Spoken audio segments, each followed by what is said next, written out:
What's up, ladies and gentlemen? In this video, I want to talk about whether or not it makes more sense to finance or to lease a new Tesla Model 3. Now, the new Tesla Model 3s just came out, and I make a lot of car leasing videos. So with that, I've been getting a lot of questions as to whether or not it makes more financial sense to buy or to lease the new Tesla Model 3. And to be completely transparent with you guys, there really isn't a black or white answer. There are a bunch of factors and a bunch of variables that you need to consider. Now, the first thing you want to consider is whether or not you want a long-range all-wheel drive Model 3 or do you want a rear-wheel drive Model 3, because the rear-wheel drive Model 3 actually leases much better. It is a much better leasing value, and I'll show you that using my 1.25% rule of leasing. The second thing you want to consider is how long are you going to be keeping the car, because generally if you're going to just only keep the car for 3 or 4 years, then it probably makes more sense to lease the car. If you plan on keeping the car for 7, 8, 9, 10 years and running your Tesla into the ground,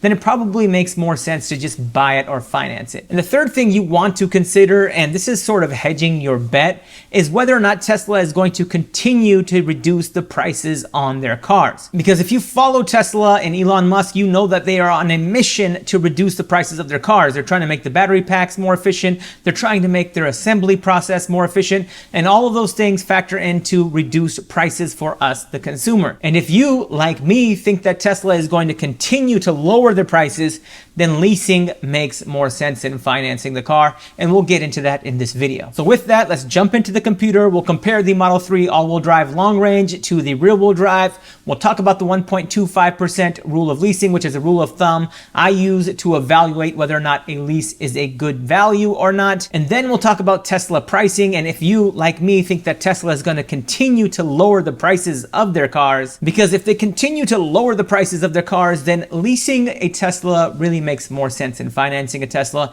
and I will also explain that later in this video. All right, ladies and gentlemen, we are here on the Tesla website. What we're going to do is price out a Tesla Model 3 rear-wheel drive, and we'll run the 1.25% rule on the rear-wheel drive, and then we'll look at the Tesla Model 3 long range, and we'll also run the 1.25% rule on the Tesla Model 3 long range. So let's go ahead and start with the Tesla Model 3 rear-wheel drive. Now, this car has a range of 272 miles, a top speed of 125 miles per hour, and a 5.80 to 60 time. And actually, my mistake, ladies and gentlemen, we're going to click on purchase price and not probable savings, because when you click on probable savings, it's actually taking the gas savings into account. But with purchase price, it's just the MSRP of the vehicle. And the Model 3 rear-wheel drive has an MSRP of $38,990.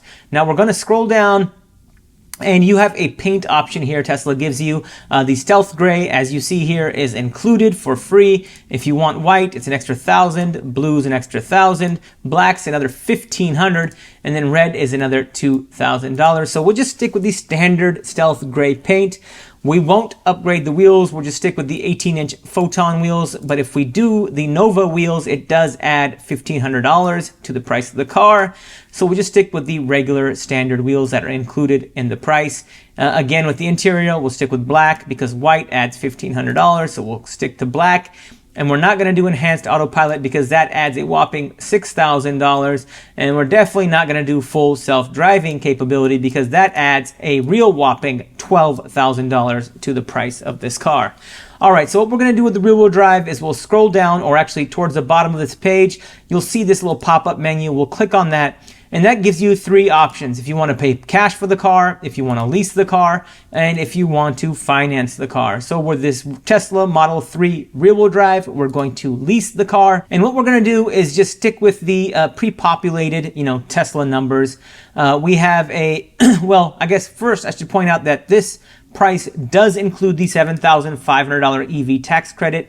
And this lease incentive, as written here, is distributed across the lease term. Now, in terms of down payment, Tesla has a down payment of $2,999 listed. The term is 36 months. You can do 24, but I suggest doing 36. I believe you get better value if you do a 36-month lease. And then in terms of annual mileage, we're just going to stick with the regular standard 10,000 miles. But if you want to do 12,000 or 15,000 miles, you can do that with Tesla. And I think with Tesla, it's really important to do that because Teslas don't have a lease buyout option at the end of the lease term. So that means that you have to turn in your Tesla at the end of your lease term. And actually, this is a good segue and something that I want to point out. So with a lot of car leases, you can just go with the 10,000 miles, the standard mileage, because you know you have a lease buyout option at the end of the lease term. And a lot of people actually end up buying their cars, or they realize the equity at the end of their lease terms. At the end of the lease term, they either realize that equity by selling their car prior to the lease ending, or they trade their car in prior to the lease ending and they take that equity and they roll it into their next car, or they pocket that cash. But with Tesla, it's essentially a long-term rental. So you don't have that option. And that's why it's important to get the correct amount of mileage that you need. So if you know you drive 12,000 miles, get a 12,000 mile a year lease. If you know you drive 15,000 miles a year, then get a 15,000 mile a year lease. Because if you don't, it's written here, you're going to be paying 25 cents a mile for each mile that you go over your allotted mileage. And it's much cheaper to just pay for the mileage up front rather than paying the excess mileage penalty. So moving forward, we're just going to keep the 10,000 miles as is. We're not going to include estimated taxes and fees because I'm going to do that on my own. And we have a monthly lease payment of $329 a month. Now what I'm going to do is bust out the handy dandy calculator, and we're going to run the 1.25% rule on this Tesla Model 3 rear wheel drive. So we'll take the $2,999 that's due at signing. We'll actually go back, and as you can see, Tesla has an acquisition fee of $695. And ladies and gentlemen, you have to pay this with just about every lease in the industry. You're going to be paying anywhere from $500 to $1,000. It depends on the brand. But anyways, we'll add the $695 to that $2,999 down. And when I do that, I get $3,694. Now I will divide this by 36 months, and that just essentially takes the down payment and the acquisition fee, and it breaks it up into 36 even parts since this is a 36-month lease. And we get $102.61. Now what I'll do is add the $329 monthly payment to this amount, and that gives me a pre-tax monthly payment of $431 a month. Now what I'll do is I'll multiply this by 1.1 to account for 10% sales tax. And when I do that, I get $474.77. Now the last step of the 1.5% rule is to divide this by this car's MSRP, and the MSRP is $38,990. So let's get out the calculator again, and we'll divide this by $38,990. And when I do that, I got 0.0121, so I'll multiply this by 100 to make this easier to read and move the decimal spot over 2 spots. And when I do that, I get 1.21%. Now, if you watch my videos, you may already know this, but for those of you that are just watching my video for the first time, anytime your vehicle's lease payment with $0 down, including taxes, is less than 1.5% of the MSRP, that's a good lease deal.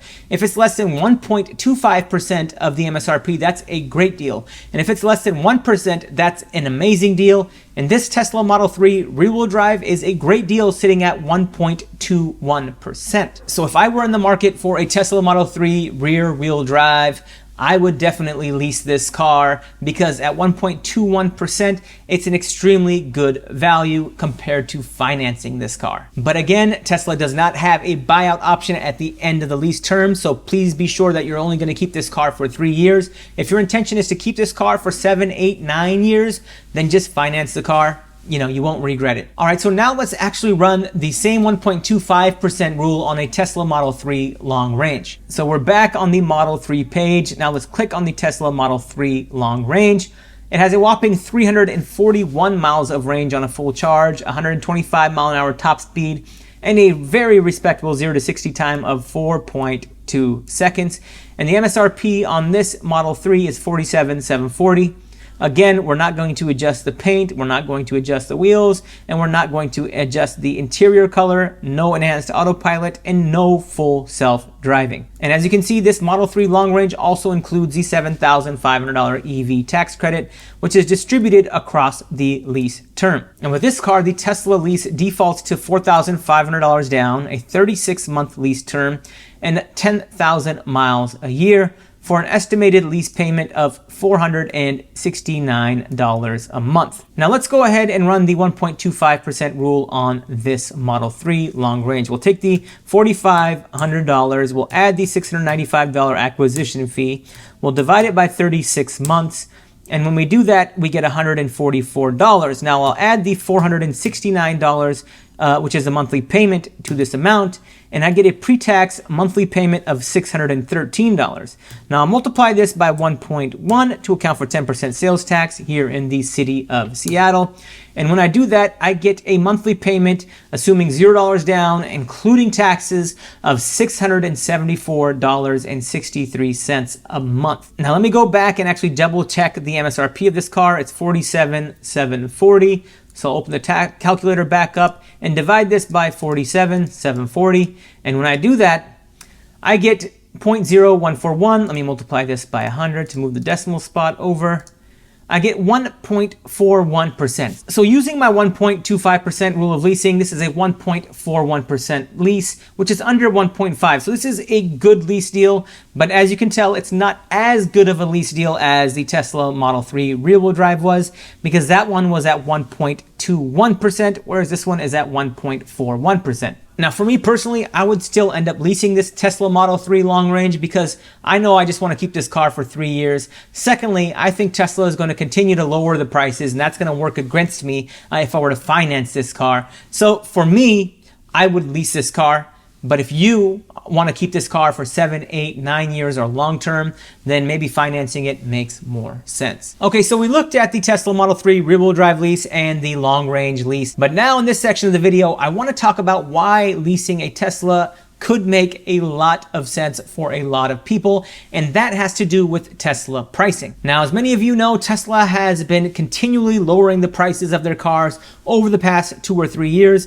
In fact, the Model 3 and the Model Y at one point were like $20,000 or $30,000 more than they are today. And ladies and gentlemen, the people who bought those Model 3s, Model Ys, Model Xs, or those Model S's for $20,000, $30,000 more than they are today, brand new, are stuck in a world of negative equity, and they are stuck in a world of financial hurt because they are just upside down in their cars. In a lot of cases, maybe they still owe, $50,000, $60,000 on their Tesla Model 3 when you can buy a brand new one today in the mid $40,000 range. And that's one of the things I want you to consider before you finance or lease a new Tesla. Because had those people that paid $20,000, $30,000 more for their Tesla 2 or 3 years ago just leased their Tesla, they would be turning them in right now instead of sitting on $20,000, $30,000 of negative equity. And that's what worries me about financing a Tesla today. Now, do I think the prices are going to drop as substantially or as drastically as they did